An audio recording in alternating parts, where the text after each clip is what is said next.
indiscriminada, ou você que anda alimentando sentimentos horrorosos a respeito de algumas pessoas, ou você que entrou na ideologia do ódio, que crê que existem pessoas do outro lado da vida que necessitam ser odiadas, devidamente odiadas por você. Você é um receptor. Você é uma realidade de oferta de habitação para espíritos malignos, você está me entendendo? Você é. Não tem ninguém que odeie que não seja. Não há ninguém tomado de amargura que não o seja. Não há ninguém que cobice, que inveje e que se deixe possuir de ganância e que, pelo seu próprio capricho, esteja disposto a qualquer coisa, que não esteja com a porta aberta para que essas presenças malignas em nós penetrem. Você pensa que tem que ir a um lugar de invocação? Você pensa que precisa fazer alguma oração maligna, cumprir algum rito? Você acha que tem que ir a algum lugar onde haja um sacerdote chamando essas malignidades sobre a sua vida? Não, meu amigo. Dependendo de como você seja, de quem você seja, do que você pratica, você é a invocação do mal. Sua existência é essa anti-oração perversa que abre a porta para a malignidade habitar você. Você me entendeu? Não é possível que não tenha me compreendido. Quando o espírito imundo sai do homem, e se sai é porque entra, e entra fácil. E entra de passagem. Jesus aqui está descrevendo a situação em que um espírito que habitava uma mente, um coração, ele, mais adiante, vai associar isso aqui a uma geração. Às vezes é uma geração inteira, uma coletividade inteira, um grupo inteiro que fica tomado por espírito maligno. Aqui ele está falando do episódio de um indivíduo de quem o espírito maligno saiu. E pela ambiência toda do contexto, especialmente em Lucas 11, você vê que é um espírito que foi expulso, porque Jesus o discerniu, no caso do Evangelho, lá em Lucas 11, ou porque alguém, ou porque a palavra da verdade, que é carregada de poder, de fazer tornarem-se patentes todos os espíritos e todas as presenças da mente humana, essa palavra se manifestou e esse espírito não suportou a presença da verdade e fugiu, porque ele foge da verdade. O fato é que quando o espírito imundo sai do homem, anda por lugares áridos, procurando habitação. Lugares áridos aqui não significa vai para o deserto, porque espírito gosta de deserto. Não, lugares áridos é justamente uma designação de que eles buscam habitação nesses ambientes.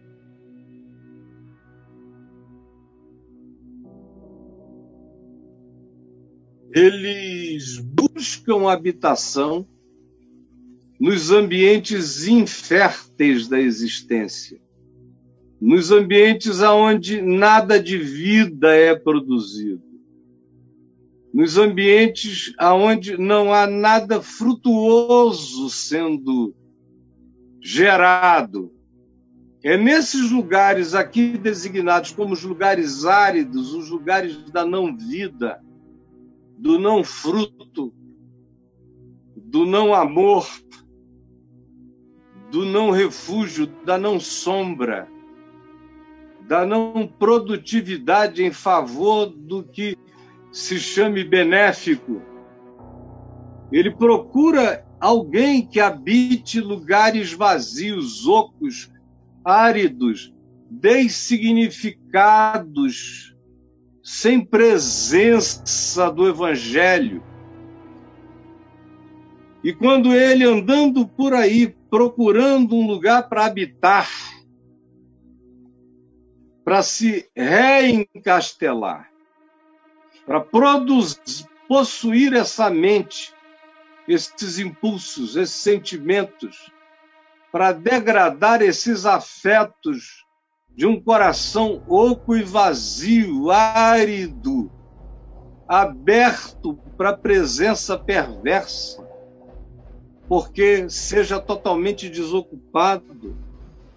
Quando ele anda por esses lugares e não encontra e não acha um lugar para habitar com a expressão de domínio, de controle que ele tinha antes, olha o que ele diz: voltarei para minha casa de onde saí. É uma frase simples e pavorosa, se tratando de uma conclusão demoníaca. É o que Jesus ensina assim: então o espírito imundo conclui. É uma conclusão demoníaca. Voltarei para minha casa de onde saí. E eu fico imaginando a quantidade enorme de espíritos imundos dizendo isso agora. Voltarei para minha casa de onde eu saí. Voltarei para minha casa de onde saí.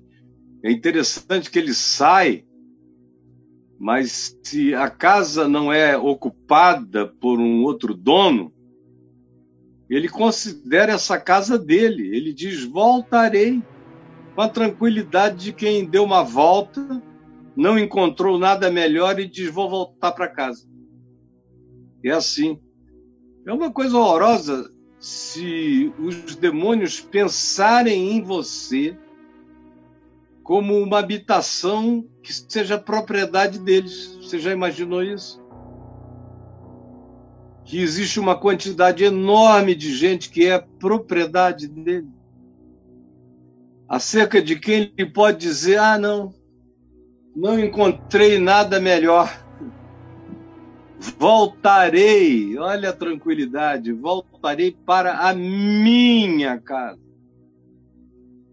de onde eu saí, porque ela está lá, pronta para mim. Então, tendo voltado, encontra essa casa, esse ser humano, essa mente, essa alma. Encontra você, vazio, como uma casa vazia, desocupada, varrida, todavia, porque houve, quem sabe, alguma pequena melhora. Sem a presença contínua do espírito imundo, o indivíduo conseguiu dar uma pequena organizada na vida dele. Ele foi ao médico, ele foi ao terapeuta, ele seguiu alguns conselhos, está praticando algumas disciplinas, está tentando ver se melhora seu condicionamento físico, está tentando fazer alguma coisa por si, depois de um tempo tão horrível, em relação ao qual nenhum remédio ou medicina conseguiu antes ajudá-lo. De repente, Ele teve esse ato que ele não consegue nem explicar, não sabe que foi o espírito imundo que o deixou.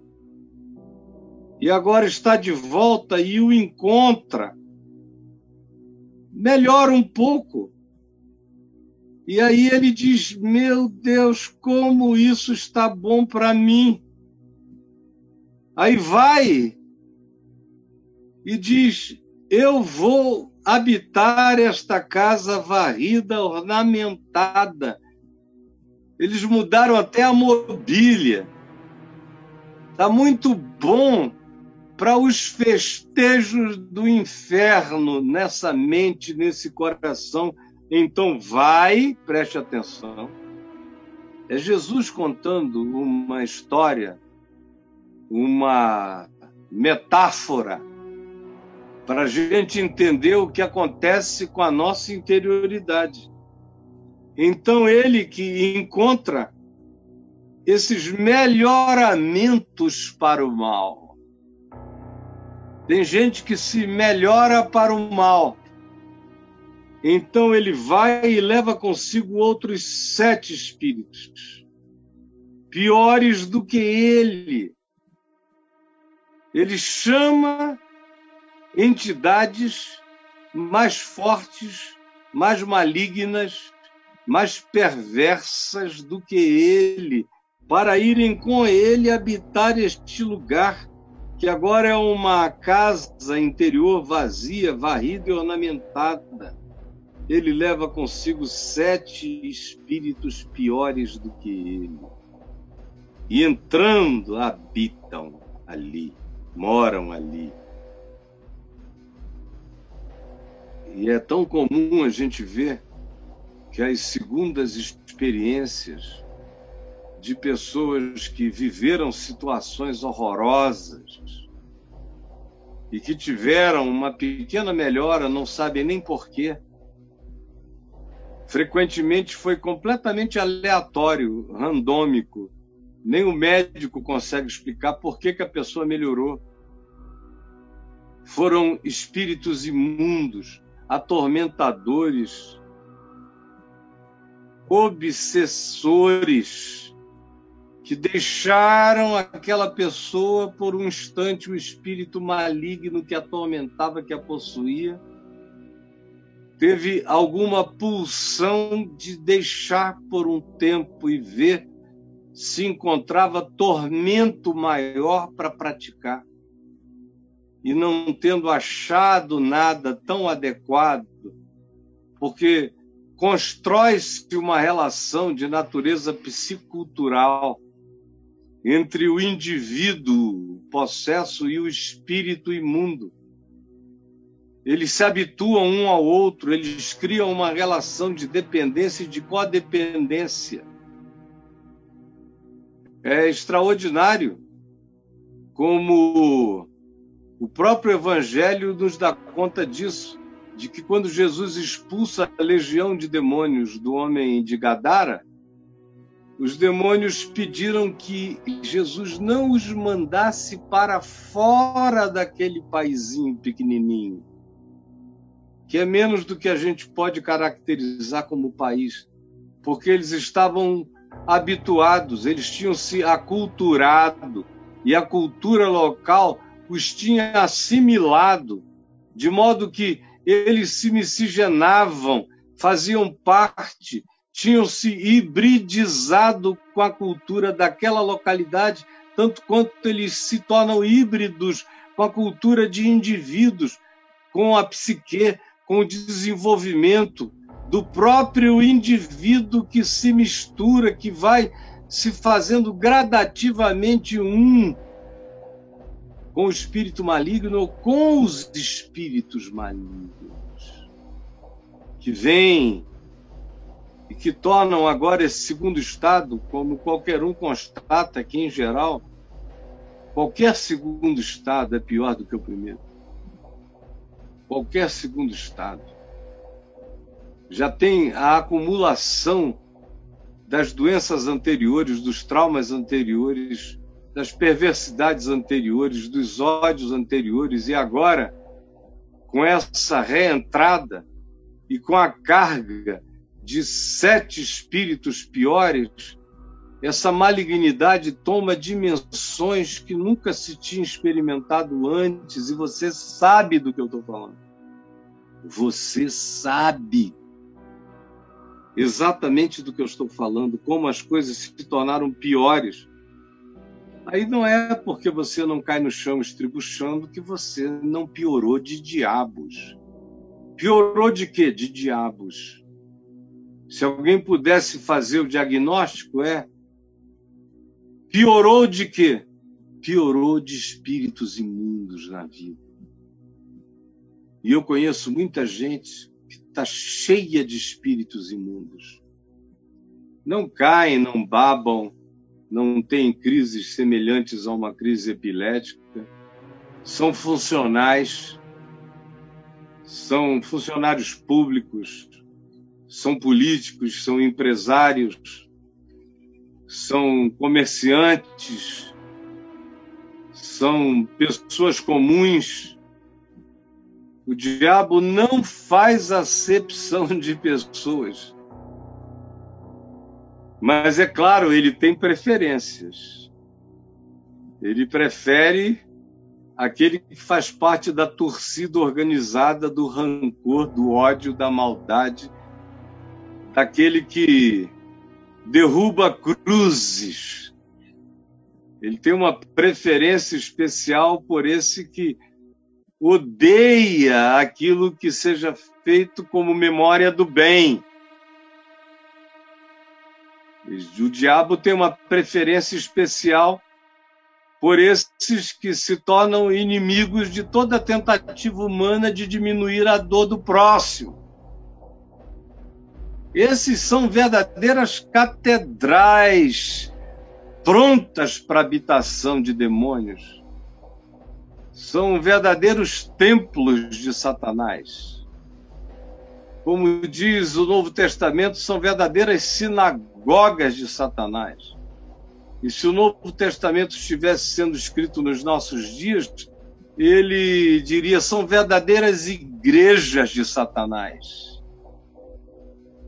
Os corações dessas pessoas, tanto faz se no movimento coletivo ou se na atitude individual de cada um. Você está me entendendo? É claro que está. Habitam ali.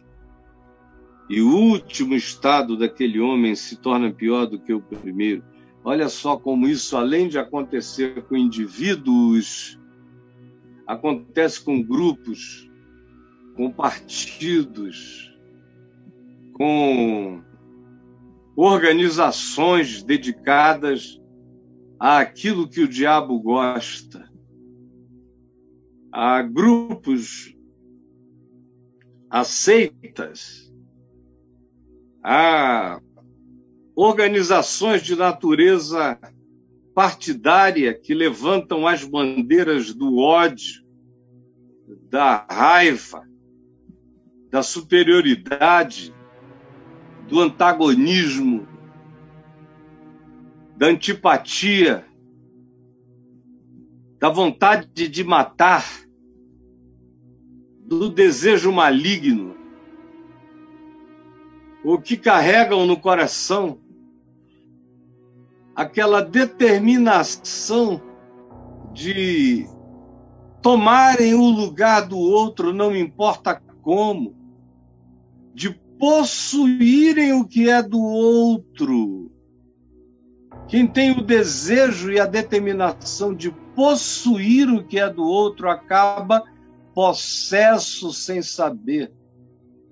Você quer possuir o que é do outro? Saiba, você vai ficar possuído de algo infinitamente mais poderoso do que aquilo que você chama de o poder de tomar posse. Quem tem o poder de tomar posse do que é do outro no tapa, será possuído sem sentir e será controlado e piorará. E Jesus está dizendo que isso tanto acontece com um indivíduo como pode acontecer de maneira coletiva, grupal, generacional. como ele diz, assim também acontecerá a esta geração perversa.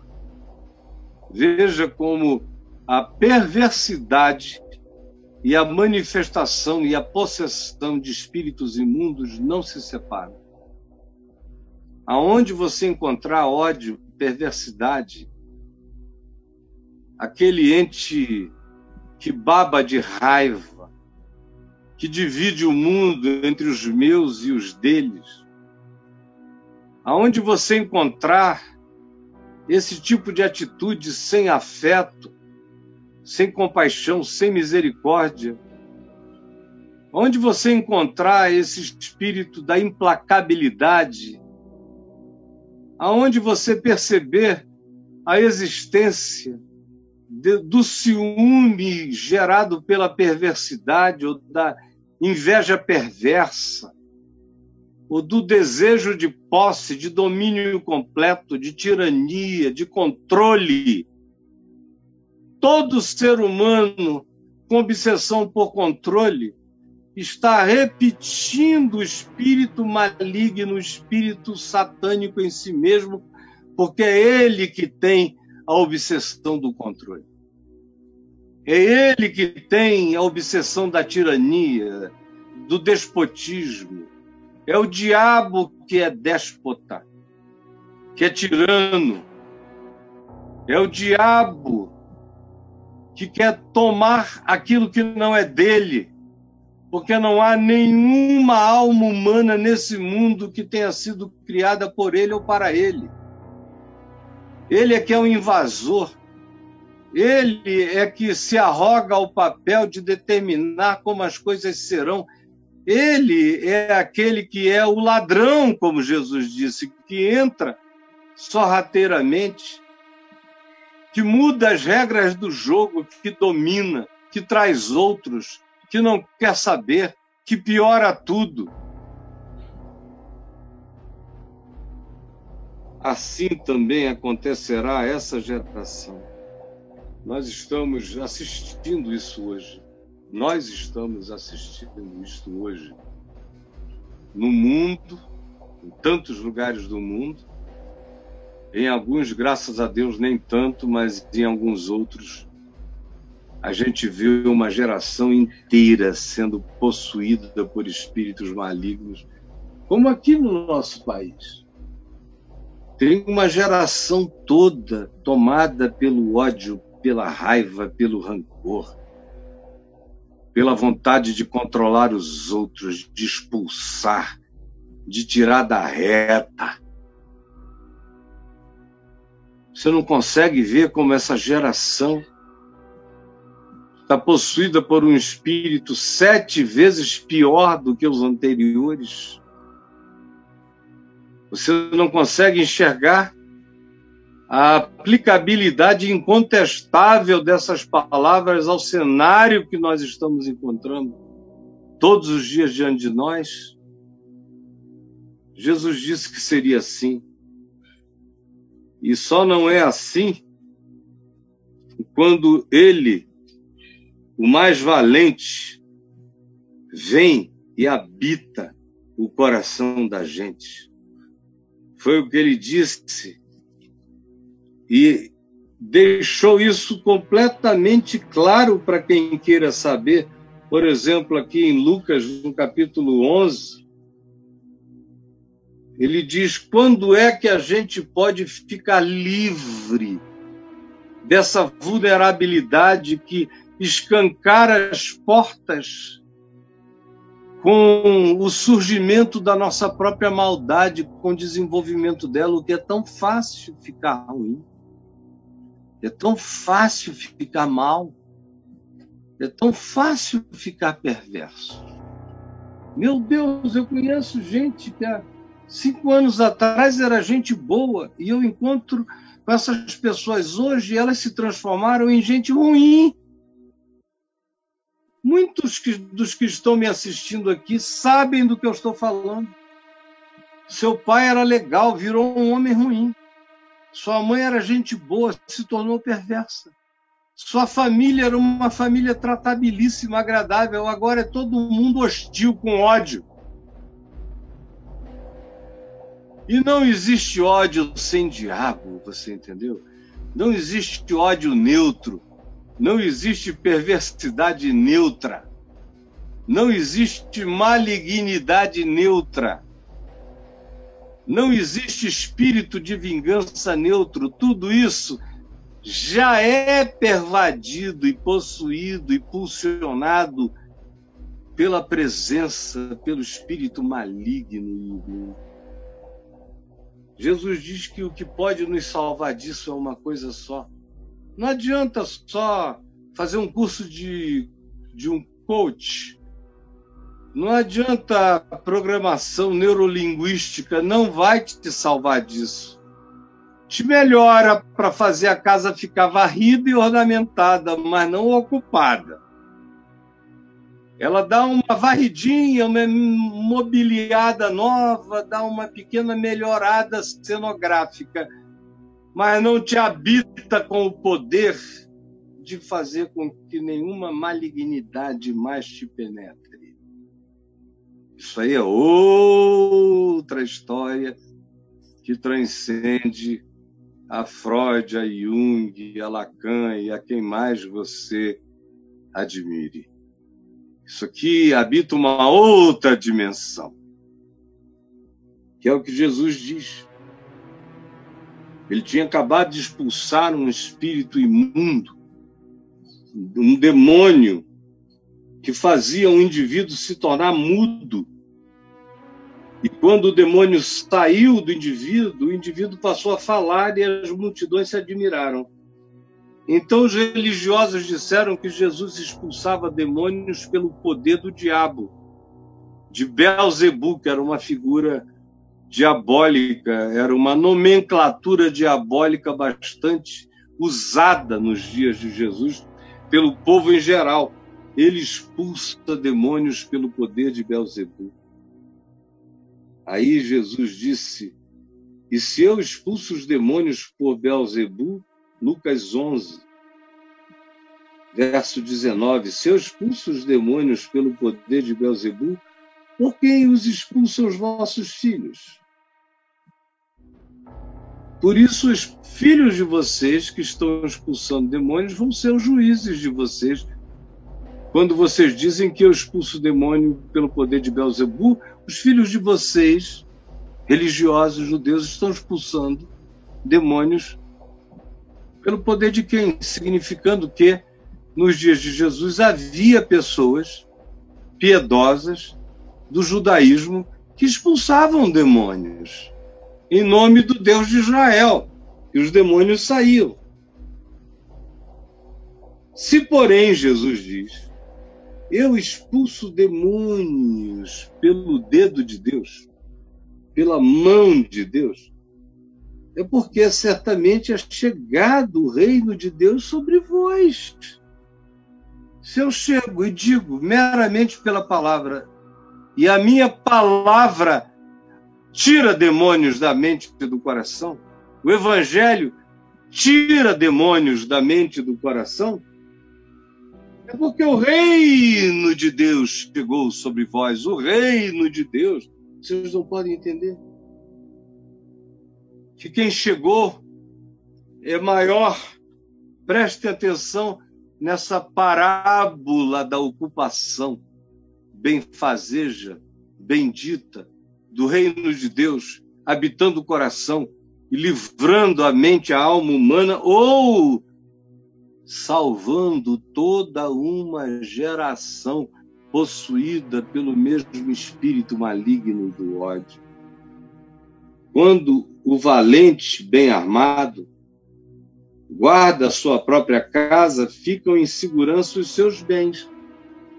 É interessante que ele chama esse espírito imundo e essa horda de espíritos imundos de valente e bem armado. Ele é bem armado, é por isso que não dá para libertar essas pessoas com a ciência psicanalítica. A psicanálise, e eu sou psicanalista, ajuda muita gente quando a questão não chega nesse nível de entranhamento, de habitação perversa. de conluio, de consórcio, de sociedade, de hibridização com o ser do outro, ou com uma geração inteira. Fique sabendo, esse que pratica essa perversidade, esse poder invisível, Jesus o chama de valente, que ele não tem medo de qualquer um, nem de qualquer coisa. Você pode chegar com as suas urucubacazinhas que ele vai dar gargalhada.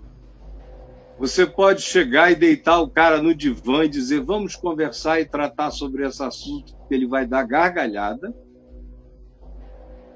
Ele é um valente, bem armado, com poder de enfrentar a maior parte ou tudo aquilo que a gente traga como antagonismo a ele e que não consegue produzir a libertação necessária. Porque ele é valente, é bem armado, por isso ele guarda a sua própria casa, O indivíduo virou propriedade dele, como eu já disse antes. E quando se trata de uma geração possuída, essa geração vira propriedade de uma potestade. Como a gente está assistindo no Brasil, não é só política. É uma potestade demoníaca, espiritual, tomando conta da mente das pessoas. Você não vê como elas estão alteradas, como existe um brilho de ódio, como existe uma pulsão perversa, como você percebe uma valentia diabólica no que está sendo feito. Você está me entendendo? A casa vira casa própria do valente, vira casa própria de Satanás. Por isso ele guarda com segurança aquilo que ele tem nas pessoas. Tirar das pessoas essa malignidade, depois que ela se enraiza, depois que ela se torna uma com a mente, com a religião, com a ideologia, com a filosofia do indivíduo, é difícil. É difícil. Ele guarda com segurança os seus bens, até que sobrevenha o mais valente. É dele que eu estou falando aqui agora. Eu estou aqui em nome dele, com a coragem dele, com a valentia do mais valente. Eu sou aqui um representante destemido do mais valente, sem medo de nenhum valente, de nenhum demônio, de nenhuma casta, de nenhuma possessão e de nenhum possesso, ou de nenhuma geração tomada por essa potestade. Ao contrário, é em nome do mais valente que nós estamos aqui. Eu estou aqui, comigo muitos outros, para resistirmos ao diabo, e ele fugirá de nós. Para resistirmos ao diabo, nós não estamos enfrentando uma luta contra a carne, contra sangue, contra bandeiras humanas, contra loucuras humanas, contra ideologias humanas, não. Nós chegamos no nível em que a nossa luta não é contra essas dimensões. Não adianta ficar com raiva de indivíduos, a luta é num nível muito superior. E tem-se que ter agora a coragem do mais valente. Sobrevindo, eu gosto desse sobrevindo, porque é uma chegada não esperada. E é isso pelo que eu estou orando, por uma chegada não esperada, por uma soberania divina que se manifeste. Sobrevindo, porém, o mais valente, que se chama Jesus, o mais valente do que ele, do que eles, como disse Eliseu ao seu servo Eliasir: mais são os que estão conosco do que os que estão com eles, sobrevindo mais valente. Vence-o. É simples assim. Não é luta contra ele, é vence-o. Vence-o. E tira-lhe a armadura em que confiava. Satanás tem muitas armaduras nas quais ele confia. Ele confia na adesão religiosa ao projeto dele. Ele confia no ódio religioso, corroborando as causas dele. Ele confia nas orações religiosas em favor do desejo maligno dele.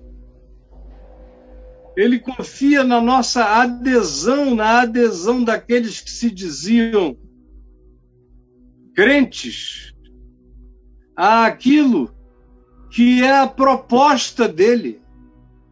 Isso se transforma num escudo, num broquel, numa fortaleza na qual ele confia.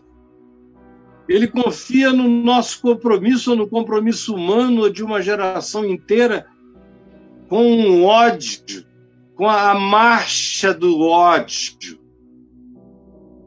Ele confia que isso não terá fim, que não será vencido, que se perpetuará.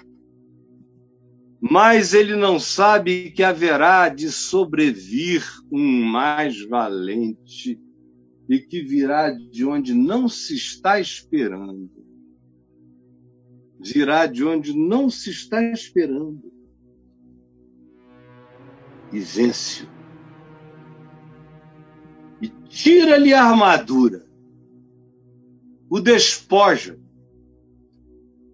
O deixa nu. Essa é a minha oração. Jesus sobrevém. Arranca a armadura do perverso. E de todos aqueles que ele contagiou dessa geração, tira a valentia perversa e a armadura da perversidade. Vence subitamente essa malignidade. Deixa essa força nua, despida. É a minha oração, é que Jesus sobrevenha e desnude todas as hostes desse maligno que tomou conta de indivíduos e de gerações. E essa força espiritual seja desnudada aos sentidos de todos, é a minha oração, é a minha profecia do Evangelho em nome de Jesus. Que sobrevirá subitamente esse poder do mais valente e que despirá esse perverso nas suas posses individuais e coletivas e o deixará nu, e as suas vergonhas serão expostas, e as suas mentiras e poderes de engano serão revelados, e que os despojos desse assalto demoníaco, dessa possessão perversa que nós estamos vivendo, tanto em indivíduos quanto em coletividades, que os despojos desse assalto sejam tomados e devolvidos à vida como bem da vida, como bem para todos. É uma parábola de Jesus que eu preguei sem mencionar nomes, até porque não há nomes a serem mencionados. O que há é espíritos a serem discernidos, é circunstâncias a serem entendidas e verificadas por quem quer que esteja sendo iluminado pelo Espírito de Jesus. Senhor Jesus, eu creio que o mais valente que és tu, hás de sobrevir, porque nós estamos vivendo um tempo em que milhões ficaram possessos, uma geração inteira ficou possuída pelo espírito da raiva, do ódio, do antagonismo. Gente que é inimiga da cruz, que se tornaram inimigos do Evangelho, se tornaram inimigos do amor de Deus. São derrubadores de cruzes com ódio maligno.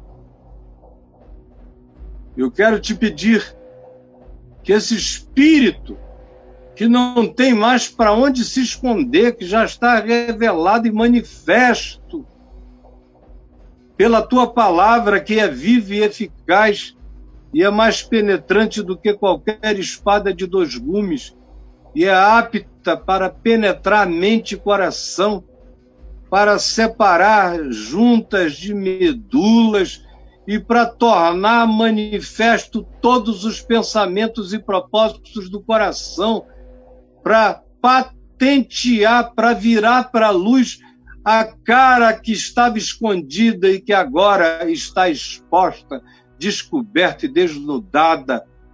Eu te peço em nome de Jesus que tu sobrevenhas de maneira súbita e que tu venças essa malignidade pelo teu Espírito, pela tua palavra, e que tu desnudes os esconderijos desse engano e que tu tornes tudo público, tragas tudo para a tua luz, que tu tires as armaduras da mentira, do engano, do sofisma,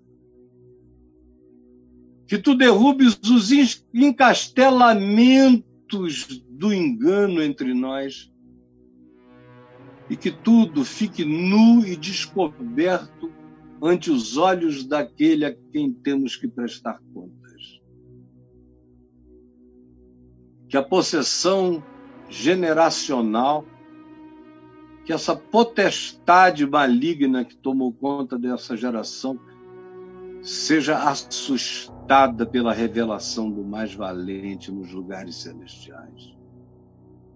E que os indivíduos tenham os seus olhos abertos para acordarem desse estado de domínio, de controle mental, emocional, que dominou o coração de milhões nesse país. É o que eu oro na minha insignificância, aqui nesse meu cantinho. Eu oro sabendo que eu estou falando ao Senhor de todas as coisas, ao ressuscitado de entre os mortos.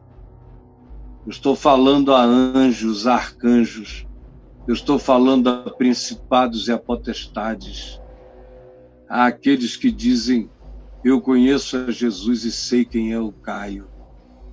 Eu estou orando com temor e tremor, pedindo que tu sobrevenhas assustadoramente com a manifestação do teu poder chocante e libertador. É o que eu te imploro, em teu nome, Jesus. Amém.